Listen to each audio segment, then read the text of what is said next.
Good morning, students. Today I am going to discuss the magnetic field due to a current carrying coil using Biot Savart law. Okay, so कल हमने बच्चे बायो-सवार्ट law पढ़ा है. बायो-सवार्ट law की जो चीज़ें उसमें यूज होने वाली है, जैसे कि लेंथ एलिमेंट क्या है, करंट एलिमेंट क्या है, रेडियस वेक्टर क्या है, ये चीज़ें हम समझ चुके हैं. ठीक है, तो आज जो है हम बायो-सवार्ट लॉ को अप्लाई करना सीखेंगे. ठीक है, तो जब आप करंट कैरिंग कॉइल करेंगे तो आपका जो बायो-सवार्ट लॉ है वो चीज़ें यूज होंगी. एंड पीछे जो आपने पढ़ा है कि force on a current carrying coil या magnetic field on a current carrying coil, तो वो चीज़ें भी आपका कुछ बेसिक्स आपके यूज होने वाले हैं. वो मैं आपको बताता रहूँगा कि कहाँ कहाँ पे आपका पीछे का जो है वो यूज होगा. ओके, सो सबसे पहले अगर मैं बात करूँ कि magnetic field due to a current carrying coil, so what is a coil? So a coil is any device, you may say it is a kind of a device. ठीक है, a coil is a device which is used to produce magnetic field. यहाँ क्या produce करेगा? Magnetic field produce करेगा. ठीक है, coil is something which is used to produce magnetic field. जब आप अल्टरनेटिंग करंट में जाएंगे तब उसके मीनिंग अलग हो जाएंगे, है ना. वहाँ कोइल ही बोला जाएगा, लेकिन बेटा वहाँ पे जो है हम उससे इंड्यूस्ड करंट. ठीक है, जब आप इलेक्ट्रोमैग्नेटिज्म में जाएंगे, इलेक्ट्रोमैग्नेटिक इंडक्शन में जाएंगे, तो वहाँ कोइल का जो काम हो जाता है वो हो जाता है बेटा टू प्रोड्यूस इलेक्ट्रिक करंट. ठीक है, या इंड्यूस्ड करंट. सो वहाँ कोइल का जो जो टास्क है, जो उसका काम है, वो होता है टू प्रोड्यूस करंट. ओके, यहाँ आपका होगा to produce a magnetic field. And आपको ये पता है कैसे? क्योंकि भैया अगर आपका कुछ भी किसी भी वायर से कोई करंट फ्लो हो रहा है तो उससे क्या प्रोड्यूस हो जाता है? Magnetic field. तो what is the purpose of making it as a coil? देखिए मैं आपको चीजें बताता हूँ, समझिएगा आप. ये एक वायर है, ठीक है, ये एक वायर है. इसका डेरिवेशन कर लेंगे आगे कि वायर के लिए क्या चीजें होने वाली है. आज करंट कैरिंग कॉइल करते हैं. तो एक वायर है, इसके इस रीजन में यहाँ पे सारी जगह, एंड इस रीजन में जो है मैग्नेटिक फील्ड प्रोड्यूस हो जाता है. ठीक है, प्रोड्यूस हो गया है. अब मैंने इसके दोनों एंड्स जो है वो मिला दिए. तो अगर मैंने इस वायर के, बहुत लंबा वायर था, इसके दोनों एंड्स मिला दिए तो क्या हो जाएगा बेटा? तो ये बन जाता है बेटा कॉइल. ये बन गया है क्या? कॉइल बन गया है. अब इस कॉइल के अंदर देखिए मैग्नेटिक फील्ड इसकी वजह से भी अंदर होगा, इसकी वजह से भी अंदर, इसकी वजह से भी अंदर, इसकी वजह से भी अंदर, इसकी वजह. ठीक है, तो इस रीजन में बेटा जो मैग्नेटिक फील्ड होता है वो स्ट्रोंग हो जाता है. ठीक है, इनसाइड जो मैग्नेटिक फील्ड है वो क्या होगा? वो स्ट्रोंग होगा. एंड बाहर जो है वो कंपैरेटिवली क्या होता है? बहुत वीक होता है. सो अगर मैं वायर ले रहा था, वायर के दोनों साइड आपका मैग्नेटिक फील्ड प्रोड्यूस हो गया था. अब अगर मैंने उसे कोइल की फॉर्म में कर दिया, उसके दोनों एंड्स मिला दिए हैं, उसे सर्किल की फॉर्म में बना लिया है बेटा, तो होगा क्या? जो इनसाइड फील्ड है, जो अंदर मैग्नेटिक फील्ड होगा वो आपका स्ट्रोंग हो जाएगा, एंड जो बाहर मैग्नेटिक फील्ड होगा वो आपका वीक हो जाएगा. ठीक है, अब अगर मैं सपोज करिए इसी वायर को, एक लंबा वायर है, उसे मैं एक कॉइल में ना बना करके कितने ही कॉइल्स में कर दिए ऐसे. ठीक है, तो अंदर जो है हर एक की वजह से मैग्नेटिक फील्ड और ज्यादा स्ट्रोंग होगा, बाहर जो है वो वीक रहेगा. ठीक है, तो ये बेटा हम सभी चीजें क्या कर रहे हैं? हम केवल प्रोड्यूस कर रहे हैं ए स्ट्रॉन्ग मैग्नेटिक फील्ड. अब इसी में बेटा अगर मैं एक आयरन कोर इंड्यूस कर दूं, एक आयरन कोर इंड्यूस कर दूं, तो आयरन क्या होता है? आयरन एक आपका होता है बेटा मैग्नेटिक मटेरियल. ओके, अब वो मैग्नेटिक मटेरियल क्या करता है? खुद को मैग्नेटाइज कर लेता है जब वो मैग्नेटिक फील्ड में रखा जाता है. ठीक है, सॉफ्ट आयरन कोर अगर मैं बात करूं, so it is a magnetic material. And magnetic material की ये प्रॉपर्टी होती है कि अगर उसे मैग्नेटिक फील्ड में रखा जाए तो वो खुद को मैग्नेट की तरह बिहेव करता है, उसमें भी मैग्नेटिक प्रॉपर्टीज आ जाती. ठीक है, सो ये सॉफ्ट आयरन की कोर अगर रख दी गई, इसकी वजह से मैग्नेटिक फील्ड प्रोड्यूस हुआ. इस मैग्नेटिक फील्ड की वजह से इसमें भी क्या हुआ है? एक मैग्नेटिक फील्ड प्रोड्यूस हो जाएगा. ठीक है, तो हो क्या रहा है? कुछ मैग्नेटिक फील्ड इसकी वजह से, कुछ मैग्नेटिक फील्ड इसकी वजह से, तो आपका मैग्नेटिक फील्ड और स्ट्रॉन्ग हो जाता है. जिसे आप बोलने लगते हो बेटा सोलेनोइड. ठीक है, तो ये सभी चीजें हम कर रहे हैं क्यों? क्योंकि हमें चाहिए एक स्ट्रॉन्ग मैग्नेटिक फील्ड। फिर ये सोलेनोइड्स या ये जो सर्कुलर कोयल है, ये चीजें आपकी यूज हो सकती है मोटर्स में, जनरेटर्स में, ठीक है। सो हमें क्या चाहिए? एक हाई मैग्नेटिक फील्ड चाहिए। करंट की वजह से जो मैग्नेटिक फील्ड हुआ है वो स्ट्रॉन्ग होना चाहिए, and that is the phenomena behind the electromagnets. ठीक है, ये सभी चीजें क्या हो रही है? ये इलेक्ट्रोमैग्नेट्स बनने की कोशिश कर रही है। वायर था, उसमें से बहुत कम मैग्नेटिक फील्ड प्रोड्यूस होता है, उसे हमने दोनों एंड्स को मिला दिया है, तो अंदर की तरफ मैग्नेटिक फील्ड स्ट्रॉन्ग, बाहर की तरफ मैग्नेटिक फील्ड वीक। अब एक कोयल था, एक टर्न था, तो मैग्नेटिक फील्ड वीक था। अगर मैंने और बढ़ा दी तो जितने ज्यादा टर्न्स होंगे मैग्नेटिक फील्ड उतना ही टाइम्स बढ़ जाएगा। तो अगर एन टर्न्स है तो इनसाइड जो मैग्नेटिक फील्ड है वो आपका एन टाइम्स बढ़ जाएगा। ठीक है, तो इस तरह से मैं मैग्नेटिक फील्ड और स्ट्रॉन्ग कर सकता हूं। ठीक है, फिर यहां मेरा मन नहीं भरा, अभी भी मैग्नेटिक फील्ड को इतना स्ट्रॉन्ग नहीं हुआ जितने मुझे चाहिए, तो मैंने क्या कर दिया? सॉफ्ट आयरन कोर इंड्यूस कर दी है। सॉफ्ट आयरन कोर की प्रॉपर्टी क्या है?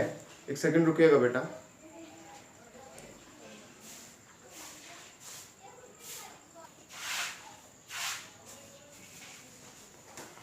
सॉरी बेटा, लाइट चली गई है, फिर भी आई होप आपको दिखाई दे रहा है। ठीक है, तो सॉफ्ट आयरन कोर की प्रॉपर्टी बच्चे ये है कि वो एक मैग्नेटिक मटेरियल है, और मैग्नेटिक मटेरियल की ये प्रॉपर्टी होती है कि अगर उसे मैग्नेटिक फील्ड में रखा जाएगा तो वो खुद को मैग्नेटाइज कर लेती है। वो खुद को क्या कर लेती है? मैग्नेटाइज कर लेती है, मतलब वो भी मैग्नेट की तरह बिहेव करती है। तो एक मैग्नेटिक फील्ड इन कोयल के टर्न्स की वजह से, इस कोयल की वजह से, और एक मैग्नेटिक फील्ड इस सॉफ्ट आयरन कोर की वजह से। ठीक है, तो मैग्नेटिक फील्ड आपका अंदर और भी ज्यादा स्ट्रॉन्ग हो जाता है। So that is the case of A solenoid. Okay,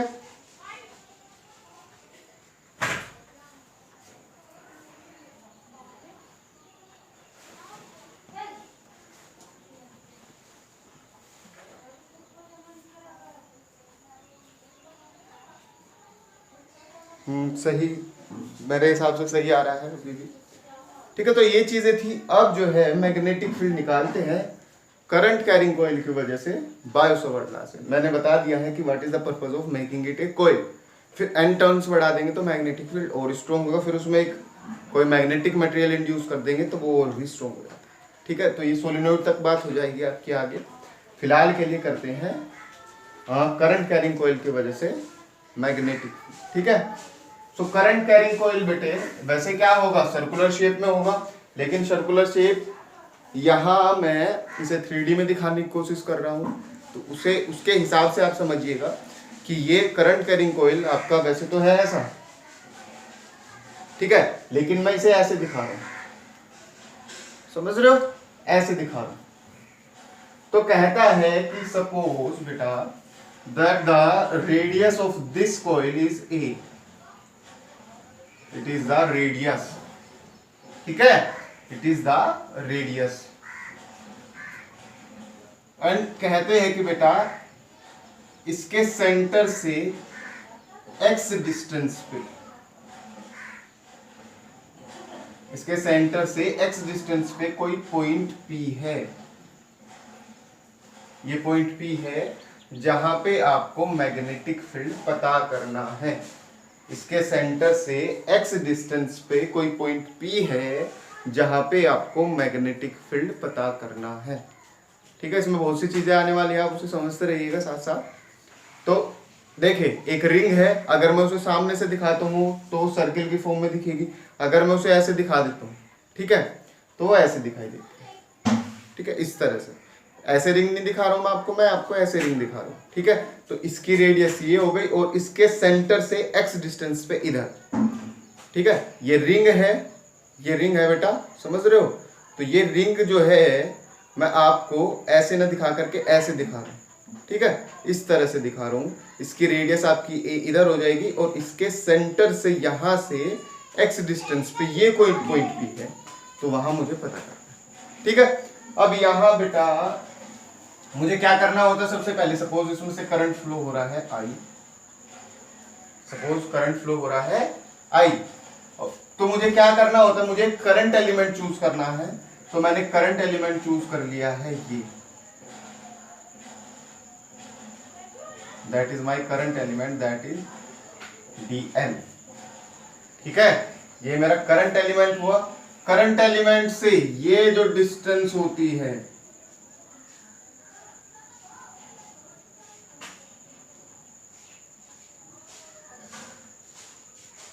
that is r। ठीक है, दैट इज r। तो सबसे पहले मैं dB लिख देता हूं। dB क्या होता है? dB is equals to mu naught upon 4 pi I dl sine theta upon r square. ठीक है, dB is equals to mu naught 4 pi I dl sine theta upon r square. ठीक है, मैग्नीट्यूड की बात कर रहे हैं।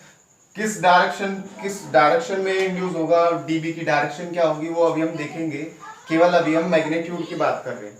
ओके, सो यहां पे पाइथागोरस अगर लगाई जाए, यूजिंग पाइथागोरस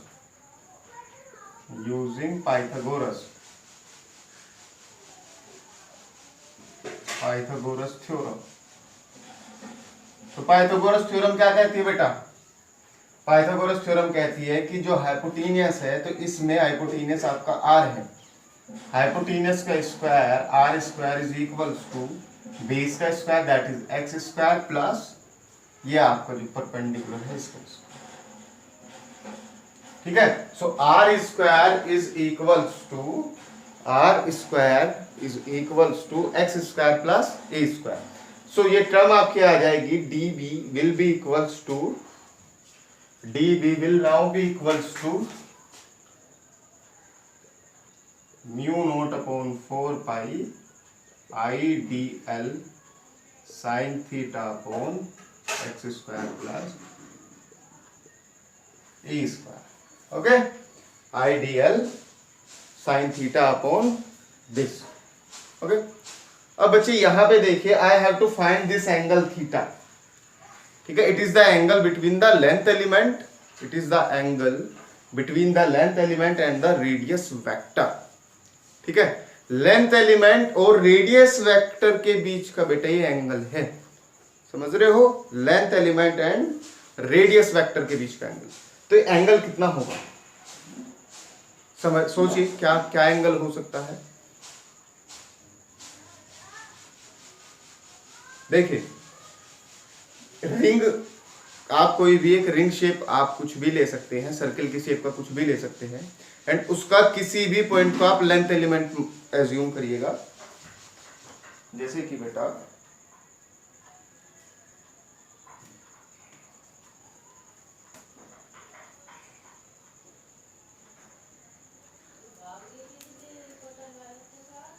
देखिए,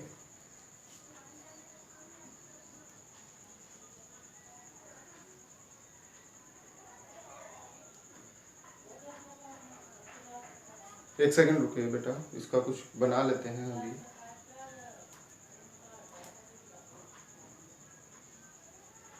चलिए, ये मेरा सर्कुलर कोइल है बेटा। ये सामने से आपको ऐसे दिखाई देगा। ठीक है, और जैसे मैं पता करना चाह रहा हूं ऐसे, ये आपका सर्कुलर कोइल है, ऐसे आपको ये दिखाई दे रहा है। ठीक है बेटा, ये इसका सेंटर हुआ। इस सेंटर से यहां ये x डिस्टेंस पे ये है, ये बेटा r वेक्टर को है। ठीक है, ये जो है ये r वेक्टर है। समझ रहे हैं? ये सेंटर से डिस्टेंस है, ये देखिएगा, ये सेंटर से डिस्टेंस है, ये मेरा r वेक्टर है। ठीक है, ये मेरा r वेक्टर है। तो बेटा अगर आप देखिए, ध्यान से देखेंगे, लेंथ एलिमेंट कौन सा चूज किया आपने? ये वाला लेंथ एलिमेंट चूज किया। करंट ऐसे फ्लो रहा है, तो लेंथ एलिमेंट की डायरेक्शन बेटा ये होगी। समझ रहे हो? देखिए, ये सेंटर से x डिस्टेंस पे है, ये मेरा रेडियस वेक्टर है, that is my radius vector. ठीक है, लेंथ एलिमेंट मैंने ये चूज किया है, तो लेंथ एलिमेंट की डायरेक्शन इधर की तरफ होगी। करंट बेटा ऐसे जा रहा है, तो लेंथ एलिमेंट की डायरेक्शन क्या होगी? ये। तो अगर मैं लेंथ एलिमेंट की डायरेक्शन देख लूं, तो बेटा ये लेंथ एलिमेंट की डायरेक्शन है, ये मेरा है रेडियस वेक्टर, ये मेरा है रेडियस वेक्टर। ठीक है, तो इनके बीच का एंगल देखिए क्या होगा? What will B it's angle? ठीक है, आप देखिए, इसे ऐसे करिए, आप इसे बेटा ऐसे करिए, ऐसे करिए, ऐसे करिए, ऐसे करिए, आप इसे कहीं भी करिए, यहाँ पे 360 डिग्री आप इसे कहीं भी करेंगे। देखिए ये लेंथ वेक्टर या लेंथ एलिमेंट की डायरेक्शन है ऐसे, ये मेरा रेडियस वेक्टर है ऐसे, आप इसे ऐसे करेंगे तब भी 90 डिग्री होगा, आप इसे ऐसे करेंगे तब भी ये 90 डिग्री है, आप इसे ऐसे करेंगे तब भी 90, ऐसे करेंगे तब भी 90। तो हर एक केस में आप लेंथ एलिमेंट कहीं भी चूज करिएगा, ठीक है। लेंथ एलिमेंट अगर आप कहीं भी चूज करेंगे तो ये एंगल आपका हमेशा 90 डिग्री रहने वाला। आप ये देख सकते हैं, मैंने आपको अभी बताया है, ये मेरा सर्कुलर कॉइल है, सामने से ऐसे दिखाई दे रहा है, ठीक है। लेंथ एलिमेंट मेरा ये है, अगर मैं यहां से देखूं तो ये मेरा लेंथ एलिमेंट है ऐसे इस डायरेक्शन में। तो रेडियस वेक्टर किधर होगी, ये इधर, समझ रहे हो, लेंथ एलिमेंट इधर, रेडियस वेक्टर इधर। तो अगर मैं इसके देखिए केवल डायरेक्शन देखना चाहता हूं तो लेंथ एलिमेंट की डायरेक्शन ये और रेडियस वेक्टर की डायरेक्शन ये, ठीक है। तो एंगल कितना हुआ, 90 डिग्री, ठीक है। So the angle will be 90 degree. So theta यहां क्या आएगा, theta will be 90 degree, means the distance between the length element, sorry the angle between the length vector और द लेंथ एलिमेंट या current element and the radius vector is 90 degree. Okay, क्या होगा, 90 degree होगा। तो sign 90 क्या आ जाएगा, 1। सो dB क्या आ जाएगा यहां से आपका, dB will counts to u naught upon 4 pi I D L upon X square plus A square, ठीक है, X square plus A square. तो पहला टास्क आपका पूरा हो जाता है, जहां पे आपको एंगल पता करना था ये आपने कर लिया है, मैग्नीट्यूड आपका आ जाता है, ठीक है। अब नेक्स्ट चीज आती है बेटा कि what will be the direction of this B, इस बी की क्या डायरेक्शन रहने वाली है, what will be the direction of this B. अब ये देखना पड़ेगा हमें कि बी की डायरेक्शन क्या रहने वाली है। तो बी की डायरेक्शन में भी बेटा थोड़ा सा दिमाग आपको लगाने पड़ेगा।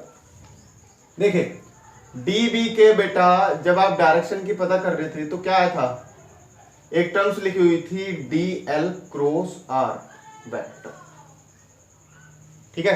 कल अगर आप बायो सवर्ट लॉ को देखेंगे, मैं केवल डायरेक्शन के लिए बोल रहा हूं, तो क्या लिखा हुआ था, d l vector cross r vector, d l vector cross r vector. तो ये क्या होगा, इसका मतलब आप ये समझ सकते हैं, जैसे मैंने पढ़ा था force on a current carrying element, कि भैया जो आपकी फोर्स होती है वो जिस डायरेक्शन में करंट जा रहा है उसके परपेंडिकुलर होगी, एंड जिस डायरेक्शन में मैग्नेटिक फील्ड है उसके परपेंडिकुलर भी होगी। ऐसे ही तो था, F is equals to I l cross B, इस तरह से था, मतलब इसके भी परपेंडिकुलर एंड इसके भी परपेंडिकुलर, इसीलिए तो हमने right hand left hand rule लगाया था, समझ रहे हो, एल के भी परपेंडिकुलर, बी के भी परपेंडिकुलर। तो यहां भी ये जो डीबी होगा, ये डीबी जो आपका होने वाला है, ये आपका डी एल के भी परपेंडिकुलर होना चाहिए एंड आर के भी परपेंडिकुलर होना चाहिए, ठीक है। डी एल के भी परपेंडिकुलर एंड आर के भी परपेंडिकुलर ये आपका होना चाहिए। तो ये कहां होगा, देखिए इसके परपेंडिकुलर लिख देते हैं, इसे पाइथागोरस थ्योरम को हटा देते हैं अभी क्योंकि आपको पता लग गया। अब देखिए परपेंडिकुलर, यहां से मैं इसे आगे बढ़ा देता हूं, तो इसके आर वेक्टर के परपेंडिकुलर, आर वेक्टर के परपेंडिकुलर ये डायरेक्शन होगी। तो क्या ये इस डीएल के भी परपेंडिकुलर होगा, ऑफ कोर्स होगा, जैसे हमने पीछे करा है। क्या किया है, देखिए ये आर वेक्टर है मेरा, ठीक है, ये इस तरह से मेरा आर वेक्टर आ चुका है, ये इस तरह से मेरा बेटा आर वेक्टर है।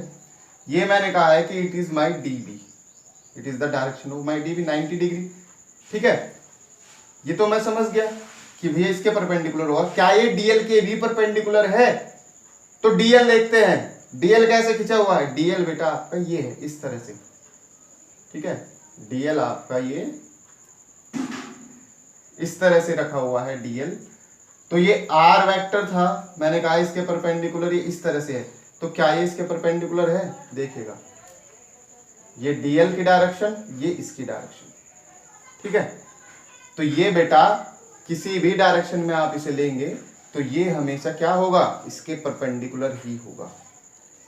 ठीक है, ये हमेशा क्या होगा, इसके परपेंडिकुलर डायरेक्शन में ही होगा। समझ रहे हो?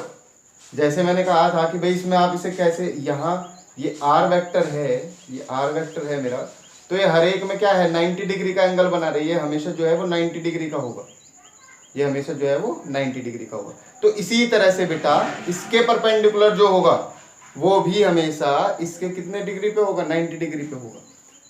या फिर आप केवल ये समझिए कि आर के परपेंडिकुलर डायरेक्शन में आपको लेके चलना है। ठीक है, आप ज्यादा कंफ्यूज मत होइए, आप ये समझिए, सोच के देखेंगे तो आपको ये दिखेगा कि ये डीएल के भी परपेंडिकुलर है एंड आर के भी परपेंडिकुलर है। ठीक है, लेकिन अगर आप इसे सिंपल करना चाहते हैं तो आप ये समझ सकते हैं कि भाई जो डीबी होगा वो डीएल के भी परपेंडिकुलर है, आर के भी परपेंडिकुलर है। तो मैंने आर वेक्टर के परपेंडिकुलर इसे खींच दिया है। ठीक है, आर वेक्टर के परपेंडिकुलर मैंने इसे खींच दिया है। तो चलिए, तो ये मेरा आएगा डीबी वेक्टर, डीबी वेक्टर। अब देखिए बेटा, अगर मैं कहूं कि ये एंगल मेरा थीटा है,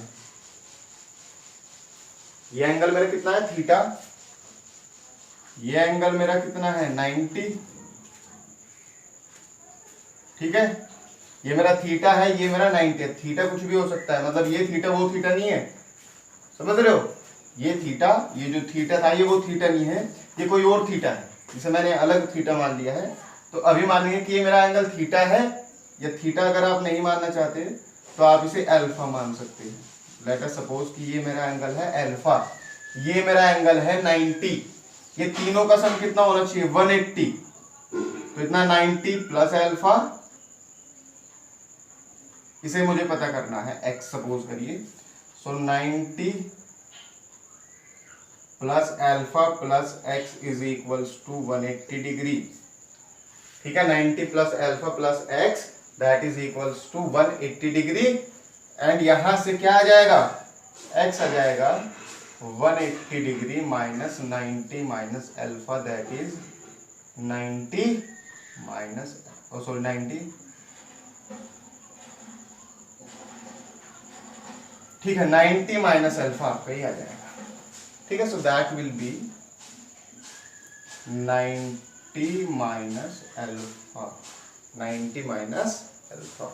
ठीक है, अब क्योंकि ये देखिए इस तरह से है, मतलब इंक्लाइंड है, तो इसे दो उसमें क्या किया जा सकता है, दो कंपोनेंट्स में रिजोल्व किया जा सकता है। एक कंपोनेंट आपका ये होगा और एक कंपोनेंट बेटा आपका ये होगा। ठीक है, सो ये होगा dB vector cos 90 minus alpha.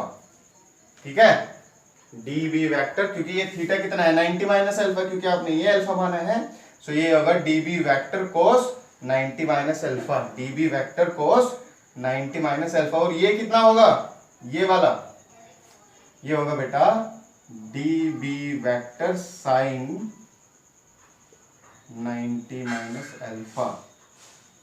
समझ रहे होंगे?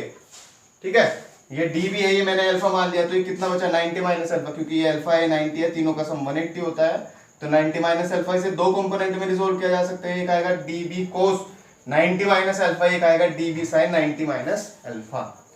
ठीक है, फिर क्या हो सकता है, ये मैंने केवल यहां पे माना है लेंथ एलिमेंट। अगर इस लेंथ एलिमेंट को बेटा मैं यहां पे मानू, ये लेंथ एलिमेंट मानू, तो रेडियस वेक्टर बेटा इधर होगा, ये इस तरह से, ये ए होगा यहां पे भी इसी तरह से, तो इसका जो बी होगा, इसकी वजह से जो मैग्नेटिक फील्ड प्रोड्यूस होगा वो इसके परपेंडिकुलर होगा ऐसे।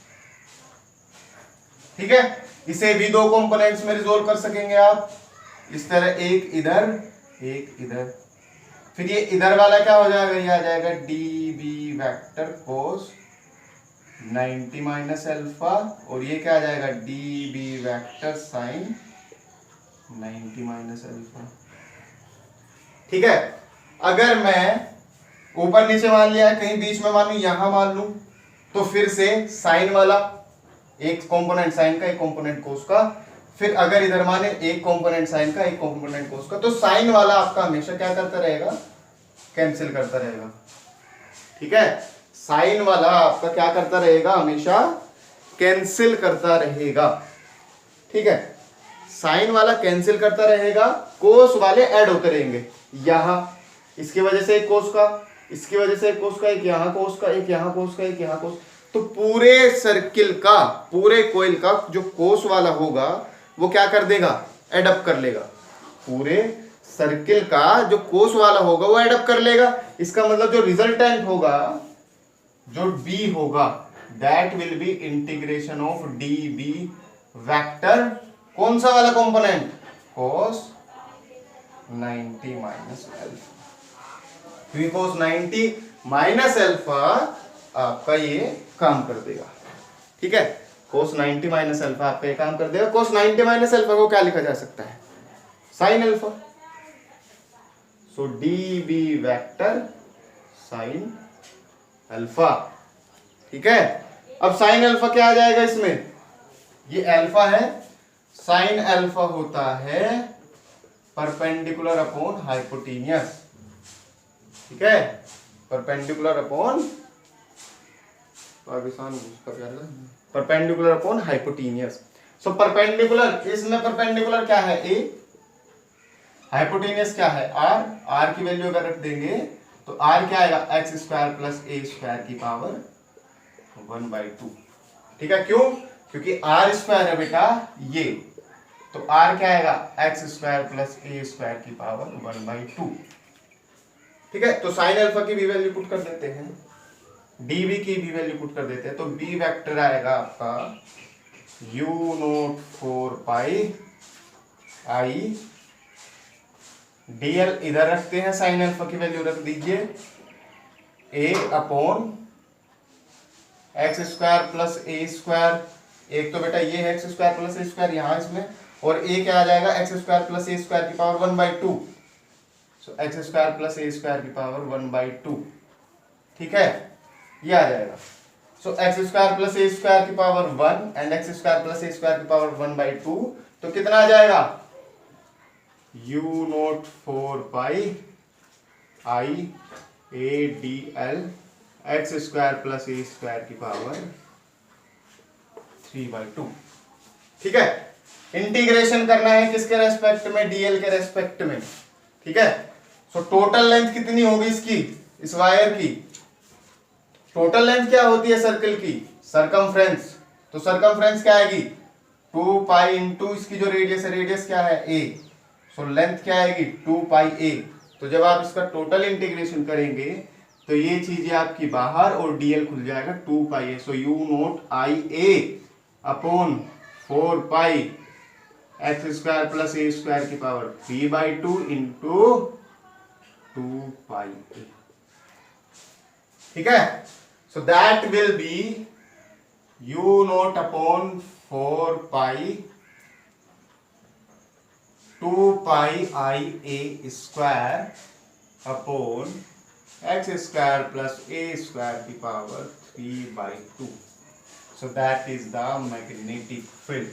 ठीक है, that is the magnetic field।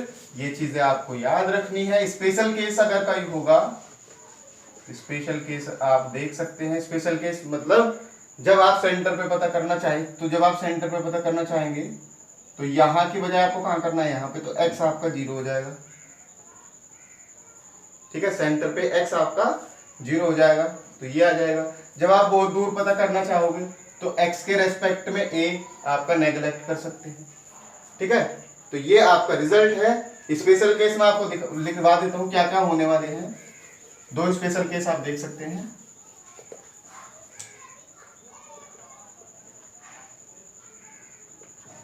At centre, centre पे बेटा x हो जाएगा 0, तो आप इसे लिख लेना क्या आएगा।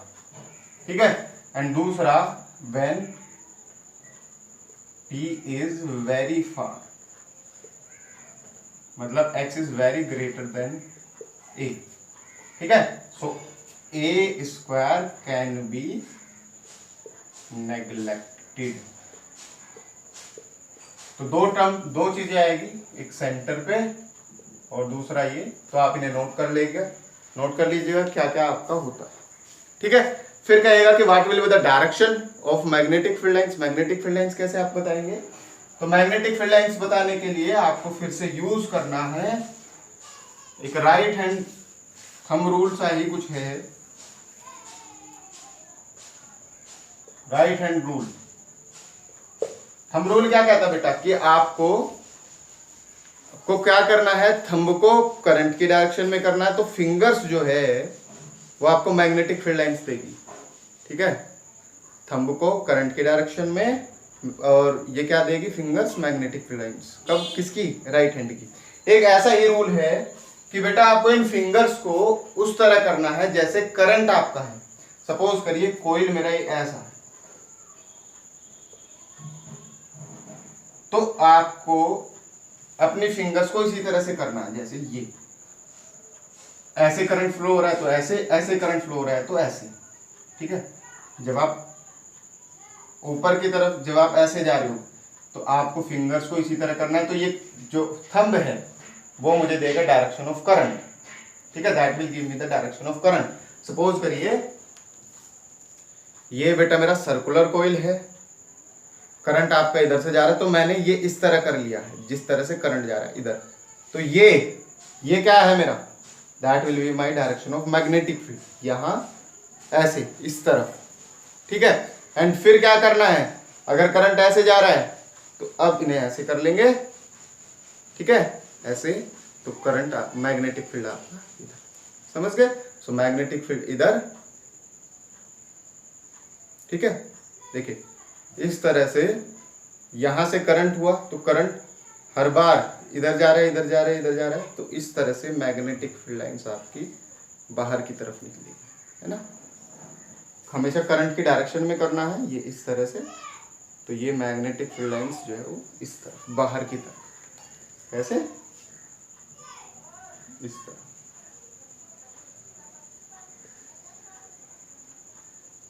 ठीक है।